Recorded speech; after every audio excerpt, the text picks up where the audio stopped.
السلام علیکم ورحمۃ اللہ۔ ایک مرتبہ پھر رحمان رمضان ٹرانسمیشن افطار عامر کے ساتھ شہر رمضان ماشاء اللہ جو کہ آج امید نہیں تھی ناظرین کرام لیکن مکمل طور پر بس چکا ہے، بلکہ پہلے سے زیادہ بہترین طریقے سے بسا ہے۔ اور آج ہماری بڑی خوش قسمتی کہ ہمارے ساتھ ہمارے بہت ہی فیوریٹ، بہت ہی پیارے ڈاکٹر دانش صاحب تشریف فرما ہیں۔ بہت اچھا لگ رہا ہے ان سے گفتگو کر کے، سچ بات کہتے ہیں، حق کہتے ہیں، اس لیے بہت پسند بھی ہیں سب کو۔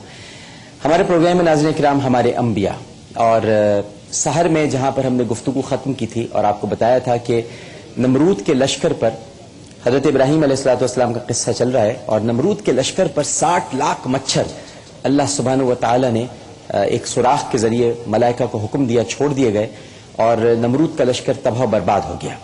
نمرود نے اپنے لشکر کا جو عبرتناک انجام دیکھا ناظرین، تو وہ گھر بھاگ گیا۔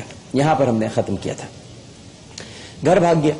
تو جن مچھروں نے نمرودی لشکر پر حملہ کیا تھا ان کا ایک سردار بھی تھا۔ اس نے اللہ کی بارگاہ میں عرض کی، اے الہی، نمرود ملعون کو میرے ہاتھ سے ہلاک ہونے دے تاکہ مجھے زیادہ ثواب ملے۔ علامہ ابن کثیر نے تو زیادہ اس معاملے میں گفتگو نہیں فرمائی ہے، لیکن علامہ طبری نے اور طبقات ابن سعد میں اور ابن خلدون میں ایک بڑی خوبصورت عبارت ہے، وہ آپ کو میں بتا دیتا ہوں کہ یہ جو سردار مچھر تھا ناظرین کرام، یہ مچھر تو ویسے بھی سب سے زیادہ کمزور، ضعیف اور ایسی مخلوق ہے جسے ہر جانور کھا جاتا ہے، لیکن ان کا سردار اس سے بھی زیادہ ضعیف تھا۔ یعنی اس کی ٹانگ بھی نہیں تھی، اس کا ایک پر بھی ٹوٹا ہوا تھا اور ایک آنکھ سے وہ اندھا بھی تھا۔ لہٰذا اس نے گزارش کی اللہ تعالیٰ سے کہ مجھے اس بدبخت کو مارنے کی اجازت عطا فرمائیے۔ تو اللہ تعالیٰ نے مچھروں کے سردار کی معروضات قبول فرما لی، اور نمرود جب اپنے گھر بالا خانے پر بیٹھ کر اس بات پر غور کر رہا تھا کہ بھئی ہمارا لشکر جو ہے وہ مچھروں کی حقیر سی فوج کے ہاتھوں کیوں مارا گیا، تو اتنے میں مچھروں کا سردار بھی وہاں پہنچ کر نمرود کے زانوں پر بیٹھ گیا، اور وہ جو آواز ہوتی ہے نا بھن بھناہٹ کی، جسے ہم لوگ بہت چڑھتے ہیں، تو اس کو اللہ تعالیٰ نے اتنی قوت دے دی تھی کہ وہ آواز اور بھی زیادہ ہو گئی تھی، تو یہ الجھنے لگا۔ اسے دیکھ کر نمرود کی بیوی نے اپنے شوہر سے کہا کہ کیا اس طرح کے جانور آ کر ہمارے لشکر کھا گئے؟ نمرود نے جواب دیا، ہاں یہی وہ موذی جانور تھے، اور پھر اپنے زانوں پر بیٹھے مچھروں کے سردار کو پکڑنے کی بلکہ مارنے کی کوشش کی، جو ہم عموماً ایسے کرتے ہیں۔ اس نے مارنے کی کوشش کی، مگر وہ مچھر اسی انتظار میں تھا کہ یہ حرکت کرے، اور جیسی اس نے حرکت کی وہ اڑا اور اس کی ناک میں گھس گیا اور دماغ میں پہنچ کر اللہ کے حکم سے اس کا مغز کھانے لگا۔ اب نمرود ایک ایسے عذاب میں مبتلا ہو گیا جس کا کوئی چارہ نہیں تھا۔ قدرت نے اس کے لیے مسلسل اذیت کا سامان کر دیا تھا، اور 40 دن اسی تکلیف اور پریشانی میں گزر گئے۔ نمرود کے کچھ چاہنے والوں نے تجویز دی کہ اس کے سر پر لکڑی سے ہلکی ہلکی چوٹی لگائی جائے، یعنی جو چوٹیں لگیں گی جب ہلکی ہوتی ہیں تو وہ چوٹی ہوتی ہیں، اور جو بڑی ہوتی ہیں وہ چوٹیں ہوتی ہیں، تو ہلکی ہلکی ان کو چوٹی لگائی جائے، تو اس طرح سے دماغ میں گھسا مچھر اپنی حرکت سے باز رہ سکتا ہے۔ جیسے ہی سر پر چوٹوں کا سلسلہ رک جاتا، مچھروں کا سردار دوبارہ اپنا کام شروع کر دیتا۔ پھر ٹھیک 40 روز بعد حضرت ابراہیم علیہ السلام پر وحی نازل ہوئی، اے ابراہیم علیہ السلام، تم نمرود ملعون کے پاس جاؤ اور اس کو ایک بار پھر میری طرف بلا کر سیدھی راہ دکھا دو تاکہ اس کا کچھ بھلا ہو سکے۔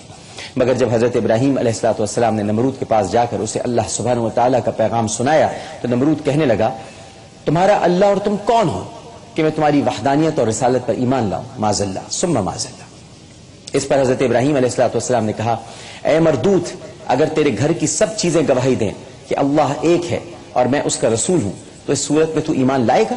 حضرت ابراہیم علیہ السلام کا اتنا کہنا تھا کہ گھر کی سب چیزیں جن میں فرش، چھت، پردے اور مختلف آلات وغیرہ شامل تھے، سب نے بآواز بلند کہا کہ ہم گواہی دیتے ہیں کہ اللہ ایک ہے اور اس کا کوئی شریک نہیں، اور ابراہیم علیہ السلام اللہ تعالیٰ کے رسول ہیں۔ یہ بالکل اسی طرح ہوا تھا جب ابو جہل نے نبی کریم صلی اللہ علیہ وآلہ وسلم کے ہاتھ میں جو کچھ کنکریاں تھیں، اور اس سے انہوں نے نبی کریم صلی اللہ علیہ وآلہ وسلم سے اس نے پوچھا تھا کہ یہ بتاؤ کہ تم اللہ کے رسول ہو کہ نہیں ہو، تو آپ کے مٹھی میں کچھ کنکریاں تھیں، تو آپ نے ارشاد فرمایا تھا کہ میں کیوں بتاؤں، جو میری مٹھی میں ہے وہی بتائیں گے۔ اور پھر کنکریاں بول پڑی تھیں کہ اشہد ان لا الہ الا اللہ وحدہ لا شریک لہ واشہد ان محمدا عبدہ ورسولہ۔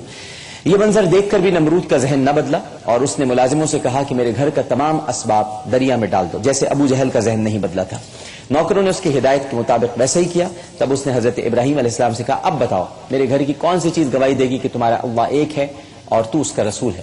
حضرت ابراہیم علیہ السلام نے مسکرا کر کہا کہ اے نمرود، اب تیرے گھر کے در و دیوار، بلند و بالا ستون اور دوسرے مکانات وغیرہ سب اس چیز کی گواہی دیں گے کہ ابھی اللہ کے بارے میں جو تو سوال اور بدبختی کر رہا ہے اس کا جواب تیرے گھر کی دیواریں دیں گی۔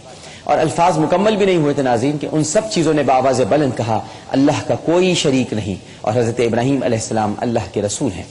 اللہ اور اس کے رسول کی یہ واضح نشانیاں دیکھ کر بھی نمرود، چونکہ بدبخت تھا، لکھا جا چکا تھا تقدیر امم میں اور قرطاس تقدیر کے ہر صفحے پر اس کی بدبختی تحریر کی جا چکی تھی، لہٰذا نمرود ایمان نہیں لایا، بلکہ اس نے دل کو تسلی دینے کے لیے اپنے تمام مکانات اور ستون وغیرہ تک جلا کر راکھ کر دیے خود ہی اپنے ہاتھوں۔ اور پھر نمرود نے فخری انداز میں کہا، اصل میں غرور اس کے سر پہ چڑھ چکا تھا، اور کہا کہ بتا ابراہیم، اب تیرے اور تیرے خدا کے حق میں کون گواہی دے گا؟ حضرت ابراہیم علیہ السلام نے فرمایا، اے نمرود مردود، اب تو تیرے بدن کی پوشاک گواہی دے گی۔ اور جب واقعی ایسا ہوا تو اس بدبخت نے اپنی پوشاک بھی اتار دی، ننگا ہو گیا، جلا دی۔ اس موقع پر حضرت جبرائیل علیہ السلام نازل ہوئے اور حضرت ابراہیم علیہ السلام سے کہنے لگے، اے ابراہیم علیہ السلام، اس ملعون کی اجل آ چکی ہے، حجت تمام ہوئی، جتنا کہنا تھا کہہ دیا، اور اب کچھ ہی دن باقی ہیں۔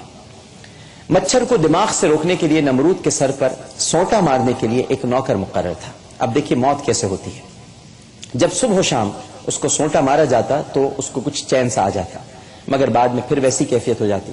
کہتے ہیں کہ جب دن رات نمرود کے سر پر سونٹا لگاتے لگاتے 40 دن گزر گئے تو ایک دن نمرود نے غصے میں آ کر نوکر سے کہا کہ زور سے کیوں نہیں مارتا؟ لہٰذا نوکر نے کہا ابھی مارتا ہوں۔ اس نے فوراً سونٹے کی جگہ گرز اٹھایا اور اتنی زور سے ضرب لگائی کہ وہیں اس کا سر 2 ٹکڑے ہو گیا، اور نمرود کے سر کا جو باقی ماندہ بھیجا تھا وہ باہر نکل آیا، اور مچھر بحفاظت اس بھیجے میں سے اڑ گیا، اور اسی وقت اس نے جان دے دی۔ ناظرین کرام، نمرود واصل جہنم ہو چکا ہے۔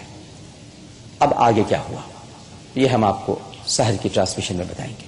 حضرت ابراہیم علیہ السلام کا قصہ بس اختتام کے قریب ہی ہے، اور جیسے ہی اختتام پذیر ہوگا، میں نے آپ سے کہا تھا کہ ایک بہت بڑا سرپرائز آپ کو میں ہمارے انبیاء کے سیٹ پر دوں گا۔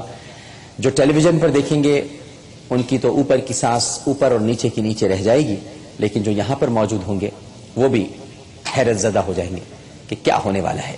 لیکن سرپرائز اس سرپرائز، جیسے کہ آج ڈاکٹر دانش ایک سرپرائز تھے اور کسی کو نہیں معلوم تھا کہ آنے والے ہیں، تو وہ بھی ایک سرپرائز ہوگا کہ ہم آپ کو کیا دینے والے ہیں۔ بہرحال ایک چھوٹا سا وقفہ لیتے ہیں، وقفے کے بعد ڈاکٹر صاحب ہمارے ساتھ موجود ہیں، ان سے گفتگو کریں گے۔ ہمارا پروگرام ہے چاہتے رسول، ڈاکٹر صاحب اسے بھی سماعت فرمائیں گے اور بچوں کی تلاوت سنیں گے، اور فیصلے کا اعلان، نتیجے کا اعلان بھی آج ڈاکٹر صاحب کریں گے۔ لیکن ایک چھوٹا سا وقفہ، وقفے کے بعد دوبارہ حاضر ہوتے ہیں۔ ہمیں یقین ہے کہ آپ سب لوگ ہمارے ساتھ ہی رہیں گے۔ السلام علیکم ورحمۃ اللہ۔